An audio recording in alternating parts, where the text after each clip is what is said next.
Pärn eelmise aasta augusti lõpus toimus Linnamäel noorte karikavõistluste etapp. Su poeg Paul kukkus seal üsnagi kehvasti ja tal olid tugevad vigastused. Et räägi täpsemalt, mis juhtus? Õnnetus oli üsna suurel kiirusel.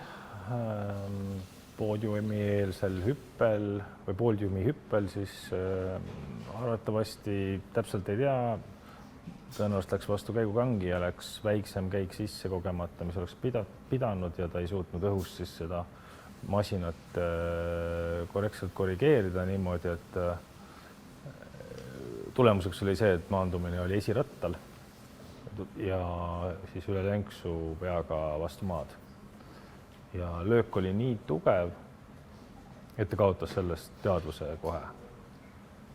Ja selle teadvuse kaotuse tagajärjel siis kiiresti reageeris siis meditsiinimeeskond ja kohal oli Eesti Motoföderatsiooni külmaarmendi meditsiinimeeskond, kes siis koheselt toimetas ta meditsiinitelki. Millised vigastused tal olid? Esmasteks vigastusteks oli kohe tuvastada, et mõlemad silmad olid täiesti nagu nurkades. Ta ei saanud hingata või ei hinganud ja kopsus oli veri, et suust tuli ka verd. Kas ta ise mäletab seda kukkumist või on ainult see, mis teised on talle öelnud? Ei, ta ise sellest ei mäleta, isegi kui ta nagu räägib võib-olla kellelegi, et ta midagi nagu mäletab, siis ta paneb selle pildi kokku puhtalt selle pealt, mis ta on kuulnud ja mis ta on näinud videodes, piltides sellest paranemise järgsest loost. Nagu sa ütlesid, et kohalik, mitte kohalik, aga külvarmendi meditsiinimeeskond siis koheselt reageeris raja ääres. Et kas ma saan õigesti aru, et kui neid ei oleks olnud, siis võib-olla ei oleks ka Pauli täna meiega siin?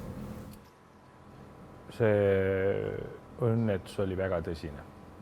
Et Paul sai sellest õnnetusest nagu kõige raskema astme ajutrauma ja minu isiklik nägemus on küll, et kui ei ole professionaalset meditsiinimeeskonda, siis selline trauma võib lõppeda fataalselt ja on üsna tõenäoliselt, et olekski lõppenud, kui ei oleks professionaalset meeskonda kohal olnud. Ma saan aru, et Paul ikkagi üritab sinna krossi suunda tagasi minna, et kui tulevikus mõnel võistlusel peaksite märkama, et meedikuid ei ole koha peal, et kas see on mõttekoht, kas osaleda või mitte? No ütleme sellistel võistlustel, kus ikka päriselt sõidetakse nagu võidu peale, et see ja lenks-lenksused, siis sellistel võistlustel kindlasti on ülioluline, et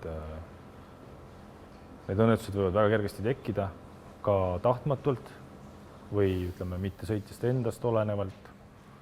Jah, ma saan aru, kui on tõesti väga pikad enduroringid, sõidetakse maanteel või autole otsa sõita tänavaliikluses. Seda on nagu raske vältida, eks ju, sellist õnnetust.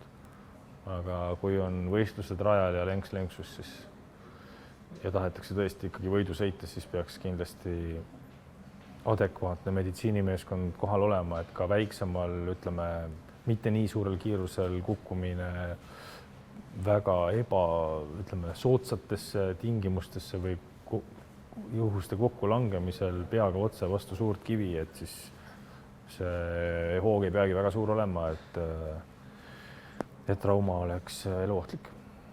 Et seetõttu ma arvan, et on mõistlik, et on. Ka Pärn, aitäh sulle ja kõike head teile Pauliga. Aitäh.